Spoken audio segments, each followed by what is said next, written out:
Okay, सो आज अपन start करने वाले हैं। एक सेकेंड।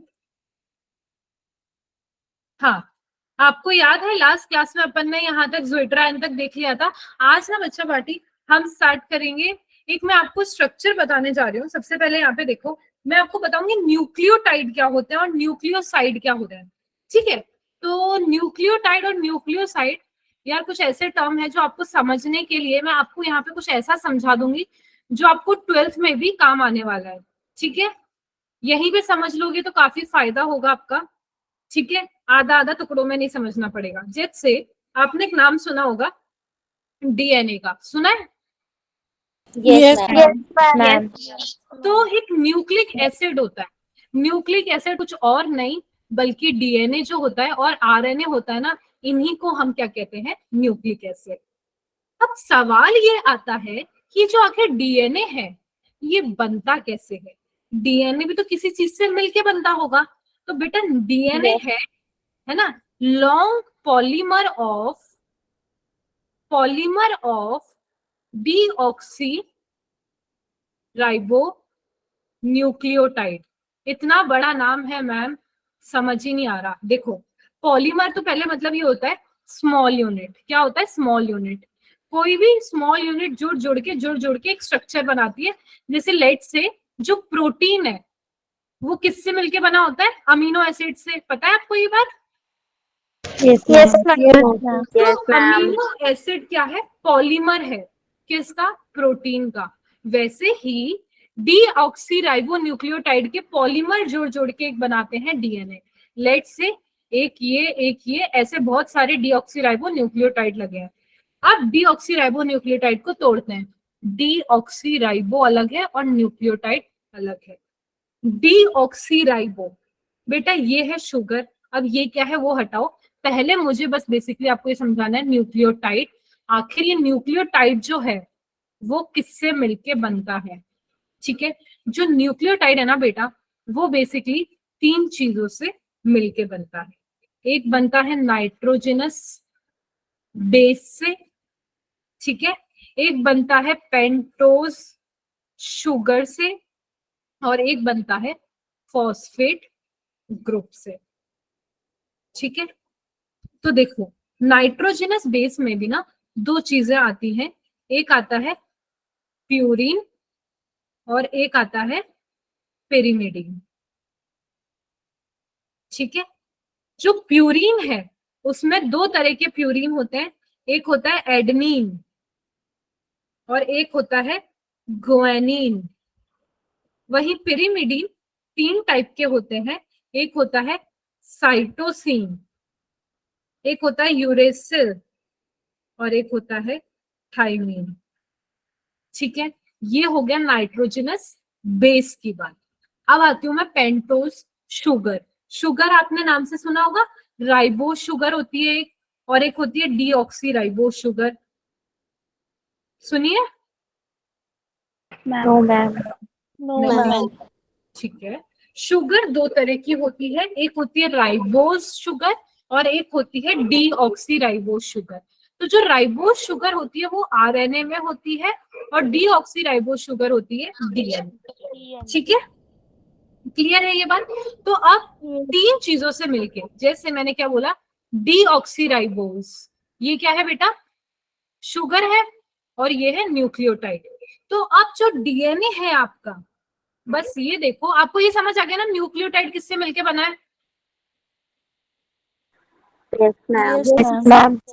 न्यूक्लियोटाइड 3 चीजों से मिलके बना है, एक नाइट्रोजनस बेस से, एक शुगर से और एक फॉस्फेट ग्रुप से। समझ पड़ा बात?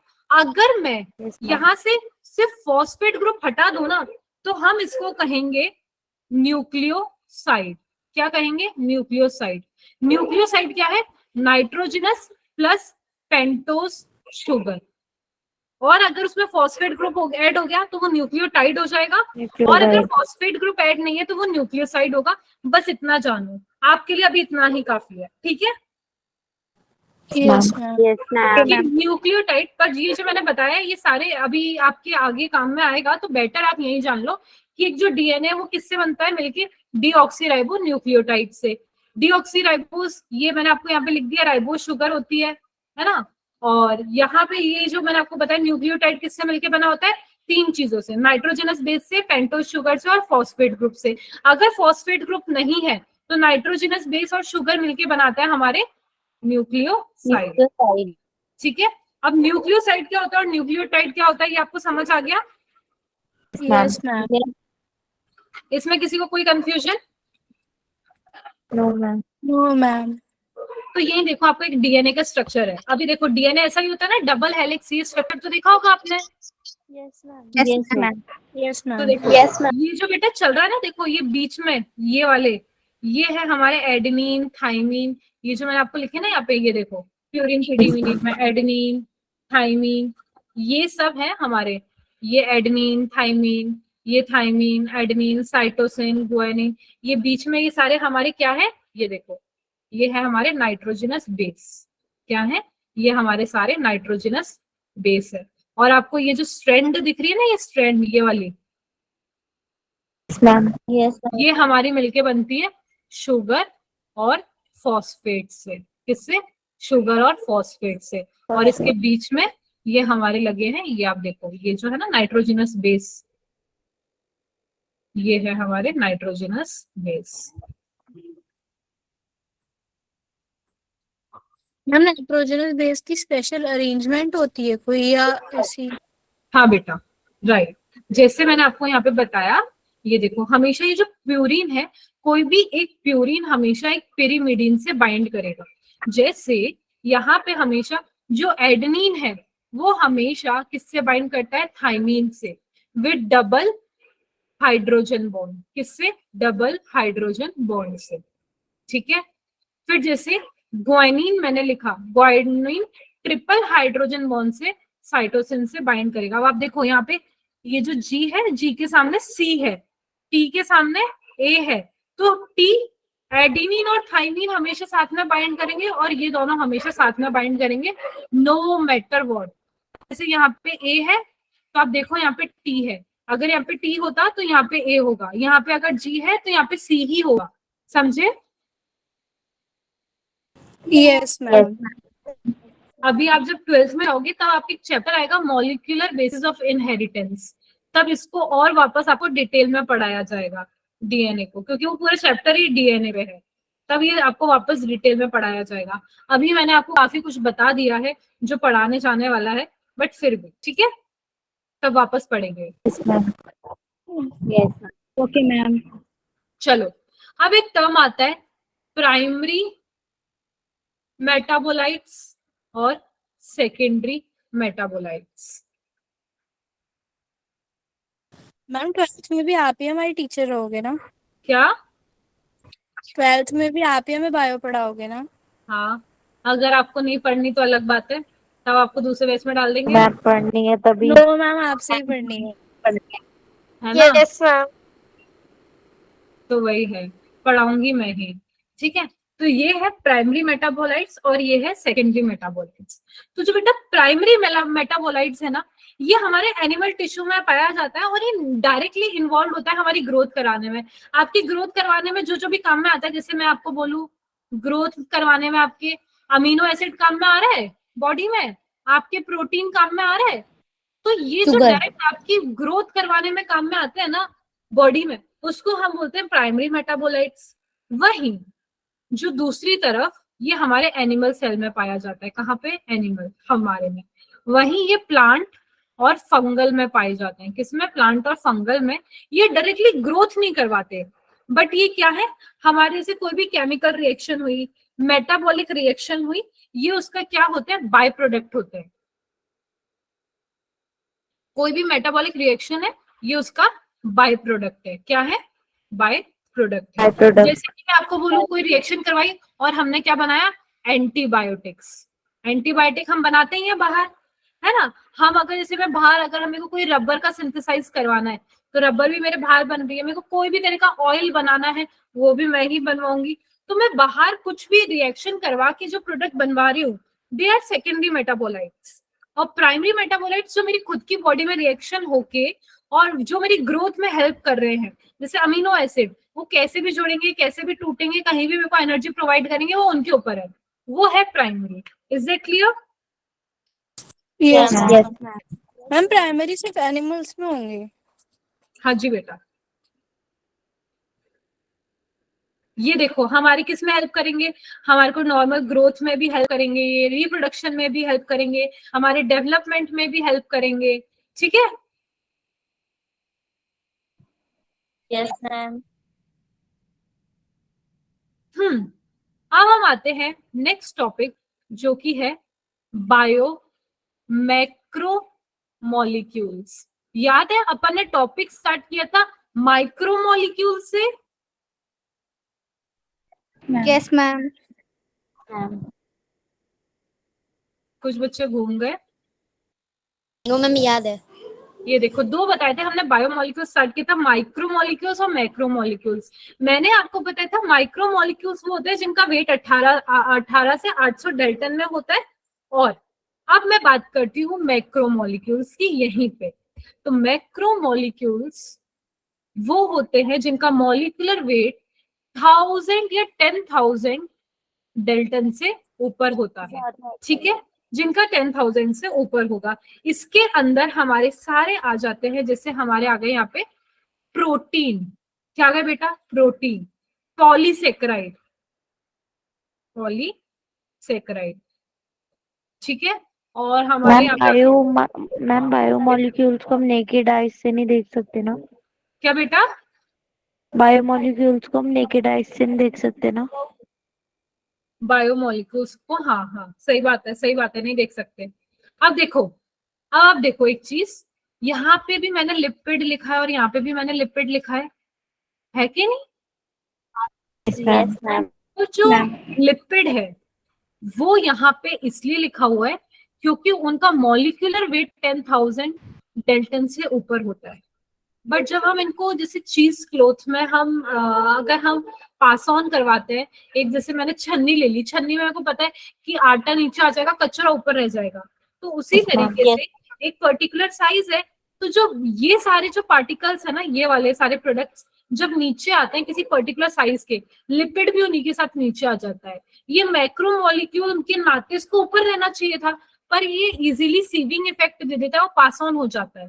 समझ पड़ रहे हैं? तो इसीलिए लिपिड स्ट्रिक्टली मैक्रो मॉलिक्यूल्स नहीं है, हम उसको माइक्रो मॉलिक्यूल्स बोलते हैं। भले उनका वेट 10,000 डेल्टन से ऊपर है, कोई बात नहीं, उनका साइज छोटा होता है और इसीलिए हम उनको माइक्रो मॉलिक्यूल्स में रखते हैं। और इसीलिए कल हमने लिपिड माइक्रो मॉलिक्यूल्स में पढ़ा था, ना कि हम इसको मैक्रो मॉलिक्यूल्स में पढ़ेंगे, ठीक है? Yes, ma'am. तो यहाँ पे देखो, यहाँ पे मैंने क्या बोला इसके example, protein, polysaccharide, nucleic acid.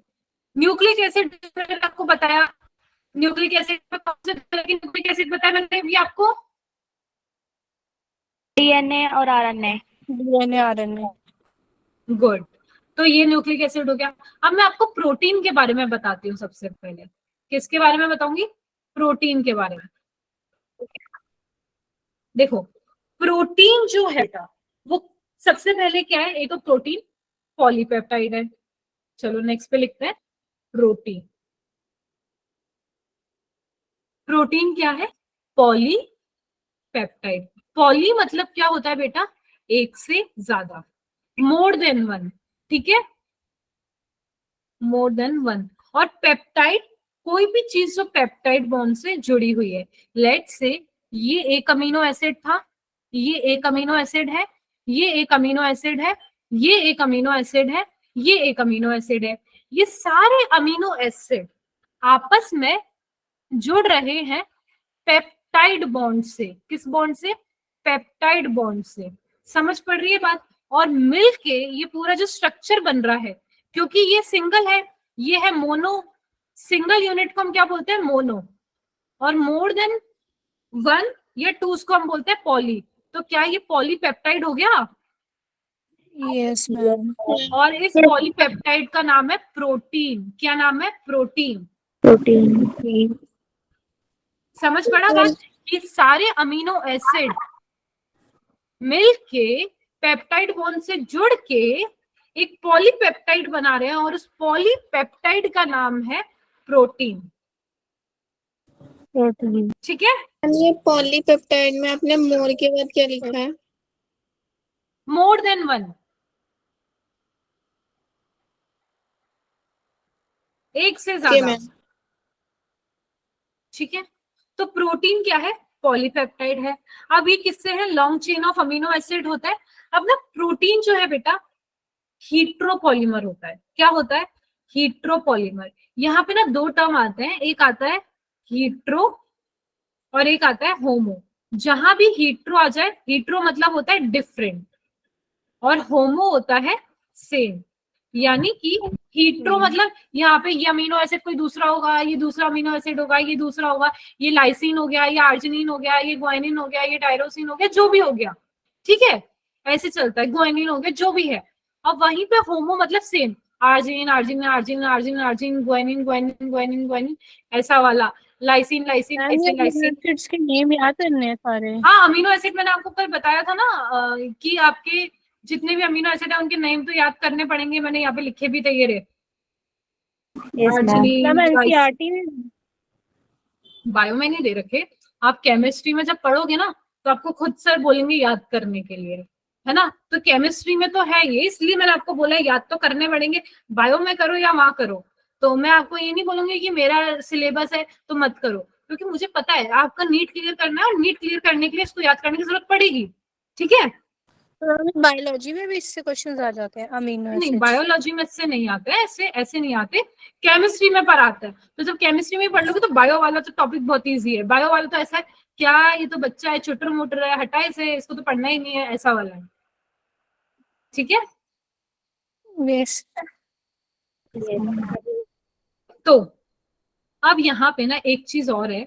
यहाँ पे जो फर्स्ट अमीनो एसिड होता है जो यहाँ पे लेफ्ट साइड प्रेजेंट होता है, इसको हम बोलते हैं बेटा एन टर्मिनल। क्या बोलते हैं?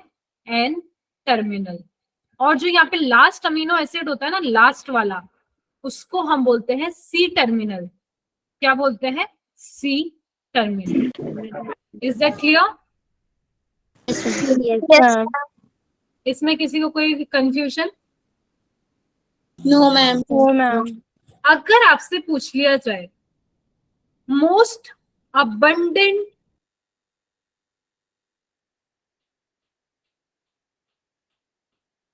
प्रोटीन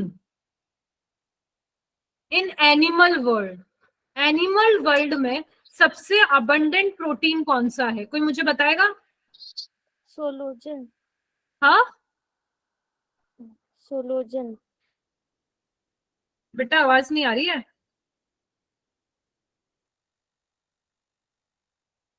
उसका नाम है कोलेजन। क्या नाम है? कोलेजन। जो एनिमल वर्ल्ड में सबसे अबंडेंट प्रोटीन है वो है कोलेजन।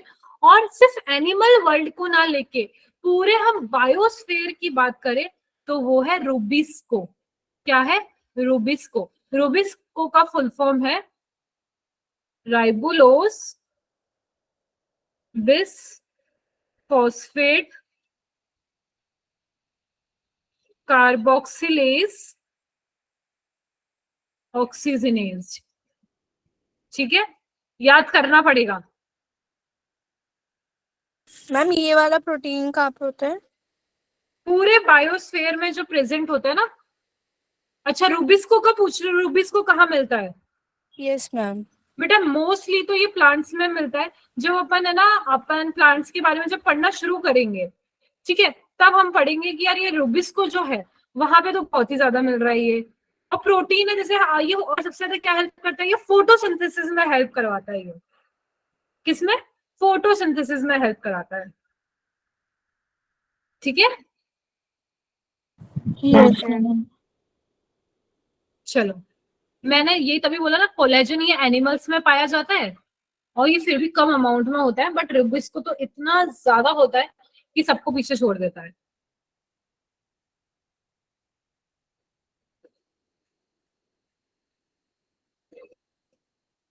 अब आते हैं स्ट्रक्चर ऑफ प्रोटीन। बेटा ये जो प्रोटीन है ना, इसके स्ट्रक्चर के बारे में थोड़ा सा बात करते हैं। प्रोटीन के ना जो स्ट्रक्चर है वो 4 पार्ट्स में डिवाइडेड है। आज तो मेरा बैग गया।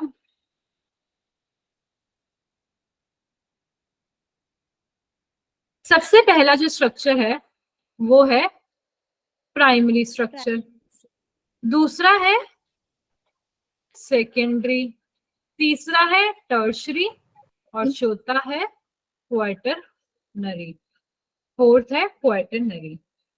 प्राइमरी अमीनो एसिड में क्या होता है बेटा, एक सीक्वेंस में लगे होते हैं 1 2 3 4 5 6 7 8।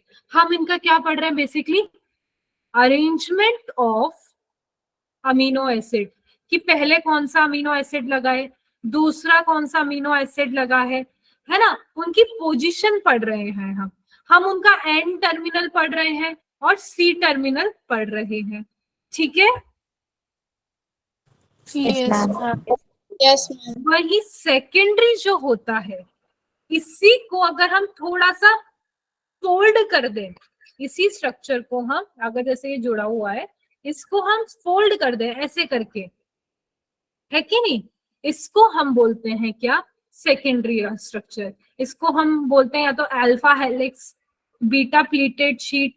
याद है आपको, हमारा वो जो डीएनए होता है वो अल्फा हेलिक्स होता है, वो सेकेंडरी स्ट्रक्चर होता है ना। Yes ma'am. फिर टर्शरी स्ट्रक्चर ये होता है, ये जो सेकेंडरी स्ट्रक्चर भी है ना, ये आपस में गुड़ू मुड़ू ऐसे हो जाता है। और कैसे मैम structure- उसी में इवोल्यूशन होता हाँ, जाता है प्राइमरी में। हाँ, वुलन बॉल जैसा बन जाता है। ठीक है, ये ना आपस में Yes, ma'am. ये आपस में फोल्ड हो जाता है और क्या बना देता है बेटा, हमारे वुलन बॉल जैसा स्ट्रक्चर। अब आप क्वेश्चन पूछोगे कि मैम ये ऐसा क्यों हो रहा है, एकदम से गुड़ू मुड़ू कैसे हो गया, कुछ बॉन्ड्स होंगे। तो हाँ बेटा, इसमें कुछ बॉन्ड्स होते हैं जिसमें हेल्प करते हैं, जैसे कि हो गया एक हाइड्रोजन बॉन्ड हो गया, है ना, वो इसको हेल्प कराते हैं ऐसे गुड़ू मुड़ू होने के अंदर, है ना। जैसे कि और कौन से बॉन्ड हो गए, आयनिक बॉन्ड हो गया। आयनिक बॉन्ड में मैं बात करूं, वैंडरवॉल, अभी आपने केमिस्ट्री में सब पढ़ना स्टार्ट कर दिया है क्या? Yes ma'am. Yes ma'am. ठीक है, तो कोवेलेंट बॉन्ड हो गया, वैलेंट बॉन्ड हो गया, है ना। तो ये सारे जो बॉन्ड है ये बेसिकली इसको हेल्प कराते हैं टर्शरी स्ट्रक्चर बनने में। वही जो क्वाटरनरी होता है, ये ऐसे बहुत सारे गुड़ू मुड़ू टर्शरी स्ट्रक्चर आपस में आके आके मिलते जाते हैं, समझे। Yes ma'am. और ये हमारे स्ट्रक्चर बनाते हैं क्या, quaternary structure. Is that clear? Yes yes ma'am. अब मैम मैं ये आपको थोड़ा- एनसीईआरटी में भी ऐसे ही चीज है। देखो यहाँ पे भी मैं आपको दिखाती हूँ। हाँ, ये देखो प्राइमरी स्ट्रक्चर ऐसा है, ये सीक्वेंस है, चेन ऑफ अमीनो एसिड। अब इसी प्राइमरी स्ट्रक्चर एनिमल में पाया जाता है और बाकी के स्ट्रक्चर प्लांट्स में पाए जाते हैं। हाँ, नहीं ऐसा कुछ नहीं है।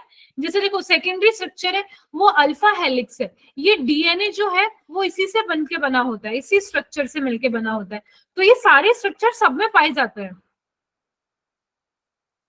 सारे स्ट्रक्चर सब में मिलेंगे, एनिमल में भी मिलेंगे और प्लांट में भी मिलेंगे। तो अब जैसे प्राइमरी स्ट्रक्चर है, ये देखो ऐसा है, ऐसा। सेकेंडरी, ये देखो फर्स्ट स्ट्रक्चर थोड़ा अरेंज हो गया है कि नहीं है, या फिर इस तरीके से अरेंज हो गया है, बस एक प्रॉपर अरेंजमेंट हो गया है। ये है हमारा बीटा प्लीटेड शीट वाला स्ट्रक्चर और ये अल्फा हेलिक्स वाला स्ट्रक्चर है, जो मैंने आपको दो स्ट्रक्चर बताए। मैम दोनों में से कोई सा भी बन सकता है? हाँ, कोई सा भी बन सकता है, बेस्ड अपॉन द रिक्वायरमेंट। फिर अब आता है टर्शरी स्ट्रक्चर, ये गुड़ू मुड़ू होके एक स्ट्रक्चर बना दिया, एक यूनिट बना दिया। अब ये ऐसी बहुत सारी यूनिट आपस में जुड़ चुकी है और ये बन गया हमारा क्वाटरनरी स्ट्रक्चर। ठीक है, मैम इसे हेमी यूनिट बोलते हैं क्या मैम? ये यूनिट जो लिखी हुई है, जो ये बीच में फिगर है, क्या है? बेटा, ये आपको बस दिखाने के लिए, डिनोट करने के लिए है कि ये जैसे यहाँ पे एग्जांपल दे रखा है हीमोग्लोबिन का। किसका? हीमोग्लोबिन का, दिखाने के लिए कि यार ये हीमोग्लोबिन का स्ट्रक्चर कुछ ऐसा दिखेगा। तो यहाँ से शुरुआत होगी और बहुत सारे जब 4-5 ऐसे मिलके बन जाएंगे ना, तब हीमोग्लोबिन बनेगा और ये हीम यूनिट है अभी। तो ऐसे हीम यूनिट बहुत सारी जुड़ेगी तब जाके हीमोग्लोबिन बनेगा। इसको कंसीडर मत करो, बस ये आपको दिखाने के लिए है ना। मैम सब में फिर अलग अलग यूनिट्स जुड़ती होंगी। हाँ, जैसे मैंने आपको मेन जो दिखाया ना डायग्राम ये है, बस मैंने वो आपको विजुअलाइज करवाने के लिए दिखाया था कि आपको समझ आ जाए ताकि प्रॉपर तरीके से। ठीक है, yes ma'am. Yes, ma'am. Yes, ma'am. समझ आ गया आपको सारे स्ट्रक्चर प्रोटीन के? Yes, ma'am. Yes Yes, ma'am. किसी को कोई कंफ्यूजन? मैम प्रोटीन मैक्रो में आ जाता है। हाँ, प्रोटीन मैक्रो में आता है। मैम माइक्रो Ma'am, वाले फिनिश secondary. हो गए। क्या माइक्रो वाले? माइक्रो वाले फिनिश हो गए। हाँ बेटा, कब के हो गए? तभी तो मैक्रो स्टार्ट किया। मैम सेकेंडरी वाले में कौन सा बनाना है, अल्फा या बीटा? अल्फा हेलिक्स और बीटा प्लीटेड शीट दोनों है बेटा। ओके मैम, सेकेंडरी मतलब उसके टाइप है दोनों। हाँ, कि मतलब सेकेंडरी में अरेंजमेंट किस किस टाइप के होते हैं, क्योंकि प्राइमरी तो अच्छा। सीधा सीधा एक चेन था। अब चेन को आप किस किस तरीके से अरेंज कर सकते हो, तो एक है अल्फा हेलिक्स जो कि डीएनए होता है, उस तरीके से आप अरेंज कर सकते हो। बीटा प्लीटेड शीट तरीके से आप अरेंज कर सकते हो, है ना। फिर ऐसे तो बोलने के लिए बहुत सारे, कोलेजन हेलिक्स आता है, उस तरीके से आप अरेंज कर सकते हो, बहुत सारे ऐसे। ठीक है, ओके मैम, ओके मैम। अब हम आते हैं नेक्स्ट, जो बोलते हैं क्लासिफिकेशन ऑफ प्रोटीन। ठीक है, क्लासिफाई दो क्लास में है ये। एक होता है हमारा फिब्रस प्रोटीन। क्या होता है बेटा? Fibrous protein. Protein. और एक होता है हमारा globular protein. Is that clear? Yes, ma'am. Yes ma'am. Fibrous protein वो है जब पॉलीपेप्टाइड चेन जो मैंने आपको बताई ना अभी, वो पैरेलली अरेंज होती है, रन पैरेलल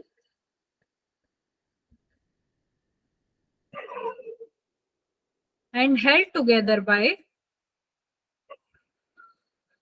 हाइड्रोजन बॉन्ड। अरे यार, ये और दिक्कत है जिंदगी में, बाय हाइड्रोजन बॉन्ड। ठीक है, Yes, ma'am. Ma'am. एग्जाम्पल याद करना है बेसिकली, तो इसमें फालतू की बकवास ना करते हुए, जैसे कि इसका एग्जाम्पल हो गया कीरेटिन हो गया, फिब्रोइन हो गया। एग्जाम्पल इंपॉर्टेंट है, याद रख लेना पहले। कोलेजन हो गया, मायोसिन हो गया, ये एग्जाम्पल आपको याद रखना है। अगर आपसे पूछ लिया जाए कि इसमें से चारों में बोल दूं कोलेजन किसका है, फाइब्रस है, ग्लोबुलर है, क्या है, आपको बोलना है मैम फिब्रस है। ठीक है, ग्लोबुलर के अंदर क्या होता है, ये जो पॉलीपेप्टाइड चेन है, ये क्या है बेटा, यहाँ पे पैरेलली अलायंस थी, यहाँ पे क्या होती है, कॉइल्ड हो जाती है, आपस में गुड़ु मुड़ु हो जाती है, जिसकी वजह से स्पेरिकल मॉलिक्यूल बन जाता है। क्या बन जाता है? Spherical molecule. Molecule. समझा? Yes ma'am. इसके भी एग्जाम्पल आपको याद करना है। एग्जाम्पल हो गया इसका इंसुलिन हो गया, ठीक है, आपके हीमोग्लोबिन जो हो गया वो इसका एग्जाम्पल हो गया। इसके एग्जाम्पल इंपॉर्टेंट है। ठीक है, मैम यही एग्जांपल है ना? हाँ ये एग्जाम्पल है। ठीक है, yes ma'am. Yes, ma'am. Yes. इसमें किसी को कोई भी confusion? No, ma'am. Ma'am no ma'am. No, ma'am. ठीक है, तो आगे बढ़े। Yes ma'am. Yes, ma'am. Yes, ma'am. अब यहाँ पे on the basis of component of molecule, अभी जो प्रोटीन है वो फर्दर तीन टाइप के होते हैं। कैसे होते हैं? तीन टाइप के। एक होता है सिंपल प्रोटीन, एक होता है कॉन्जुगेटेड प्रोटीन, एक होते हैं डिराइव्ड प्रोटीन। ठीक है, समझे बात? तो सिंपल प्रोटीन वो होते हैं जो सिर्फ और सिर्फ अमीनो एसिड से मिलके बने होते हैं, made up of amino acid only. सिर्फ और सिर्फ किससे मिलके बना है? अमीनो एसिड से। इसका एग्जांपल की मैं बात करूं तो इसका एग्जांपल हो जाएगा कोलेजन, एल्बुमिन। मैम टाइप्स में भी क्लासेस अप्लाई होती हैं। क्या? हम जैसे टाइप्स पढ़ रहे हैं हम, तो इसमें भी आ जाएगा फिब्रस या फिर ग्लोब? नहीं नहीं, इसके अंदर नहीं। वो जैसे अभी क्लासिफिकेशन पढ़ रहे हैं ना, ये एक, जैसे रुको मैं बताती हूँ, ये एक क्लासिफिकेशन हो गया, ये दूसरा क्लासिफिकेशन हो गया, और ये तीसरा क्लासिफिकेशन हो गया, ऐसा है ये। ठीक है। Yes ma'am. अब सेकंड है कॉन्जुगेटेड, जिसके अंदर जैसे प्रोटीन पार्ट तो है, प्रोटीन के अलावा ना एक नॉन प्रोटीन पार्ट भी जुड़ा होता है, वो कुछ भी हो सकता है। प्रोटीन मॉलिक्यूल के अलावा made up of protein molecule joint to non protein part, यहाँ पे ना कोई नॉन प्रोटीन पार्ट भी इनसे जुड़ा हुआ होता है। अब वो नॉन प्रोटीन पार्ट कुछ भी हो सकता है, लेट से सल्फर हो गया, लेट से आयरन जुड़ गया, कुछ भी जुड़ सकता है इनके अंदर साइड में अलग से शो के लिए, है ना। एग्जाम्पल है हीमोग्लोबिन, क्या है, हीमोग्लोबिन, केसीन, ठीक है, और बस यही है एग्जाम्पल। डिराइव्ड में वो है कि जो नेचुरल प्रोटीन है जो हमारी बॉडी में है, अगर वो पार्शियली टूट रहे हैं, फिर उससे कोई स्ट्रक्चर बन रहा है एक नया, उसको हम बोलते हैं derived. Formed from by partial breakdown, breakdown से याद आ रहा है मेरी जो बैग है आज वो पूरी ब्रेक हो चुकी है।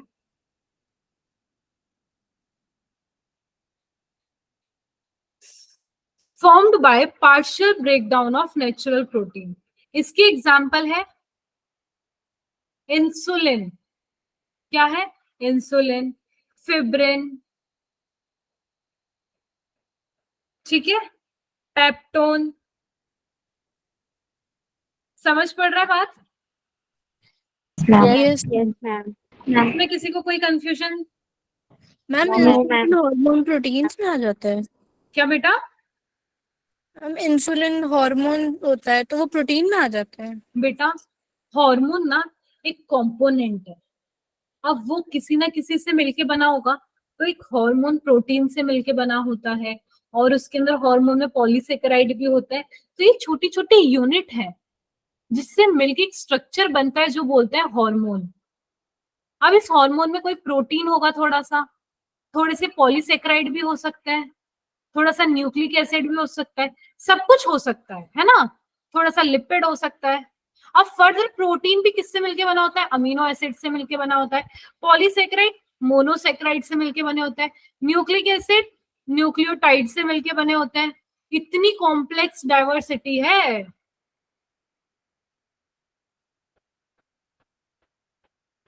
हाँ कि ना? Yes ma'am. Yes ma'am. Ma'am डिराइवल में प्रोटीन के ऊपर क्या लिखा है? ये नो मैम, नीचे डिराइवल में। formed by partial breakdown of natural protein, okay ma'am. ठीक है। Yes ma'am. Yes ma'am. इसमें किसी को कोई confusion? No No, ma'am. Ma'am. Clear है? इसके बाद बेटा जो है आपका वो है हमारा न्यूक्लिक एसिड, क्या है, न्यूक्लिक एसिड। न्यूक्लिक एसिड में मैंने आपको बताया क्या होता है, एक डीएनए होता है और एक नहीं। डीएनए हमारे किससे मिलके बना होता है, मैंने अभी आपको बता दिया डीएनए किससे मिलके बना होता है, डीऑक्सीराइबोन्यूक्लियोटाइड। एसिड। नाइस यार, वेरी नाइस। डीऑक्सीराइबो न्यूक्लियोटाइड से, न्यूक्लियोटाइड हमारी 3 चीजों से मिलके बना होता है जो कि मैं आपको बता चुकी हूँ। न्यूक्लियोटाइड में हमारे, देखो मैं फिर से एक बार दिखा देती हूँ क्योंकि ये यहाँ पे है तो ऐसे उड़ना जाए आपके ऊपर से। नाइट्रोजनस बेस, Sugar और- पेंटोज शुगर और फॉस्फेट ग्रुप। Phosphate group. ठीक है, इन चीजों से मिलके बना है। अब जैसे जो डीएनए है, जैसे यहाँ पे आपको स्ट्रक्चर दिख रहा है, तो ये है राइट हैंडेड हेलिक्स, क्या है, राइट हैंडेड हेलिक्स। और ये स्ट्रक्चर दिया था हमारे वॉटसन एंड क्रिक ने, एक साइंटिस्ट है जिनका नाम था वॉटसन एंड क्रिक। अभी आप 12th में जाओगे तब आप ये पढ़ोगे, ठीक है। मैम, ये पूरी की पूरी फिगर राइट हैंडेड यस, हम हमेशा ऐसे बनाते हैं ना स्ट्रक्चर डीएनए का, कभी ऐसे बनाते हैं देखा है क्या? हमेशा ऐसे बनाते हैं ना अपन, ये वाला नहीं Yes, बनाते। ma'am. तो it is right handed coil twisted clockwise. हमेशा एक बात याद रखना, बहुत सारी चीजें हैं इसमें, जैसे है ना, एक जैसे स्ट्रैंड है तो यहाँ पे एक 3 एंड होता है और एक 5th एंड होता है। यहाँ पे आप देख पा रहे हो ये 3 एंड होगा और यहाँ पे 5th एंड होगा, है ना? तो ये एक स्ट्रैंड हो गया, ये वाला। इसके सामने वाला जो स्ट्रैंड होगा उसके सामने इसकी एंटी पैरेलल पोलैरिटी होगी, यानी कि 3 डैश के सामने हमेशा 5 डैश होगा और 5 डैश के सामने हमेशा 3 डैश होगा। यहाँ पे देखो 3 के सामने 5 है और यहाँ पे 5 के सामने 3 है कि नहीं? Yes, Ma'am. ma'am. Yes, ma'am. किसी को कोई कंफ्यूजन इसमें? No, ma'am. No, ma'am. Clear है, सॉर्टेड है? Yes, ma'am. Yes, ma'am. यहाँ पे एक बॉन्ड आता है बेटा, फॉस्फोडाइएस्टर बॉन्ड। तो मुझे बताएगा वो कहाँ पे होता है? एनीवन?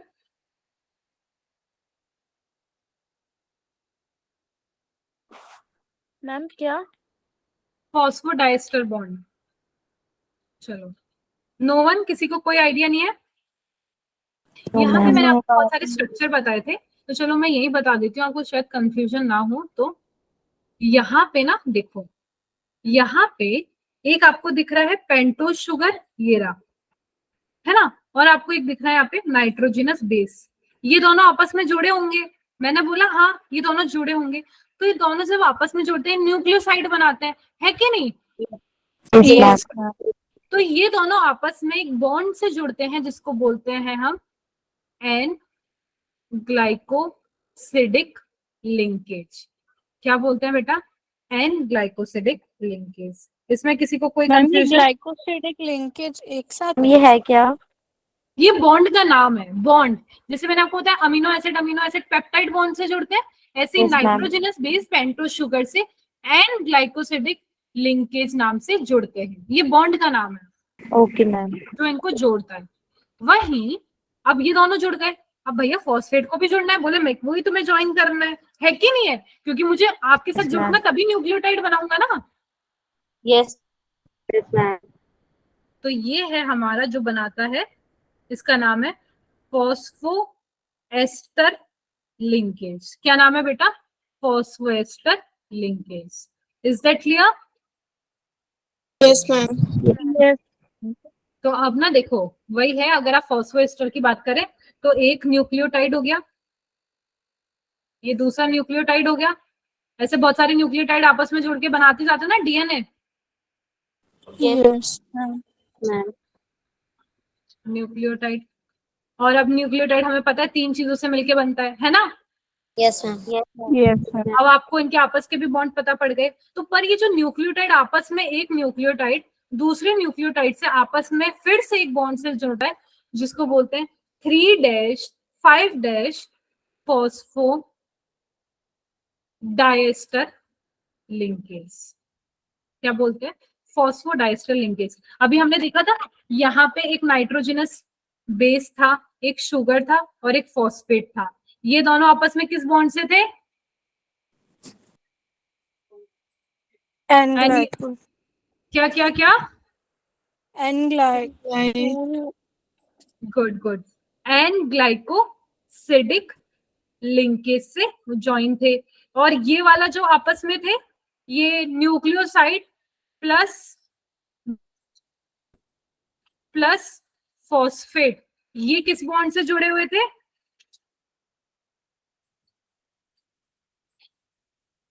फॉस्फोईस्टर बताया था ना मैंने अभी बेटा, Yes, ma'am. Phosphorus. Ma'am. फॉस्फोईस्टर। तो अब ये पूरा ये बन गया फॉस्फोईस्टर, है ना? अब एक न्यूक्लियोटाइड हो गया, अब ये न्यूक्लियोटाइड, अब सारे न्यूक्लियोटाइड ये आपस में जुड़ते हैं 3-5 फॉस्फोडाइएस्टर लिंकेज से। Is that clear? Yes, ma'am. ma'am. और सारे न्यूक्लियोटाइड बन जाते हैं और क्या बनाते हैं? हमारे डीएनए बना देते DNA. हैं। Is that clear? Yes, ma'am. Yes, ma'am. इसमें किसी को कोई confusion? Ma'am. Ma'am. No, ma'am. अब बेटा ना, अब जब आरएनए के बारे में पढ़ते हैं, आरएनए बेसिकली जब आप जाओगे आगे आरएनए आप पढ़ोगे बेटा 3 टाइप का होता है। एक पढ़ोगे आप आरएनए,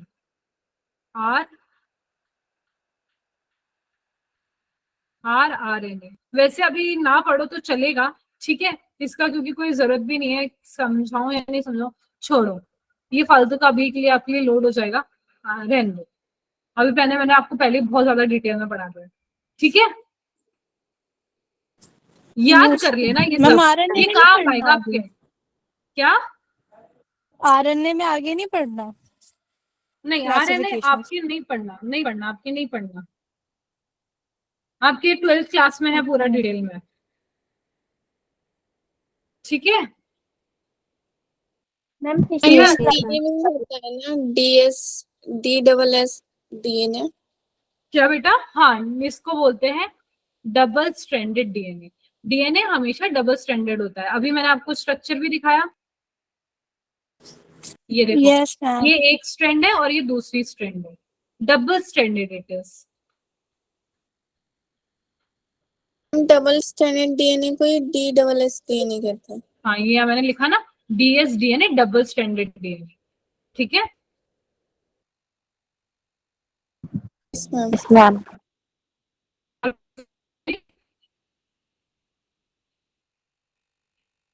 नहीं बेटा, अपन इसी को रिवाइज करेंगे फिर। Okay ma'am.